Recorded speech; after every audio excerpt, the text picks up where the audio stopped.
Buongiorno, siamo a Imola con... Il capitano Lisa Pepegnac. Ok.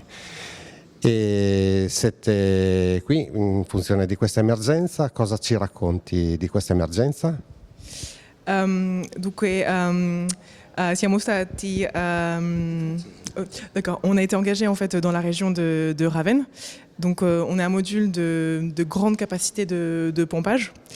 Donc ça faisait 41 personnels, à la fois essentiellement en fait des militaires et 6 personnels civils qui étaient les techniciens et qui ont mis en œuvre les pompes. In questo contesto internazionale, purtroppo in occasione di questa tragedia che ha colpito la nostra regione, come vi siete trovati e come avete trovato l'organizzazione in generale?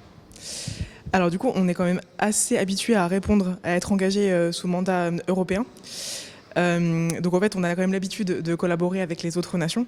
Et là, ça s'est très bien passé. Déjà, on était sur le site, on a vu quand on est arrivé, il y avait les Slovènes, les Slovaques et en fait, les gens du consortium nous ont aussi aidés à déjà un petit peu même à l'arrivée en fait, au moment de la reconnaissance, à se connaître et à bien situer en fait quel était l'objectif de la mission. On a eu de la coordination européenne aussi et on a eu la chance d'avoir aussi un officier de liaison italien. Donc c'était très bien et surtout l'accueil de la Croix-Rouge aussi particulièrement attentif à nos besoins. On a aussi en fait parce qu'on est arrivé, il y avait des précurseurs, donc c'était une voiture, le team leader, l'officier de liaison et l'attaché de presse.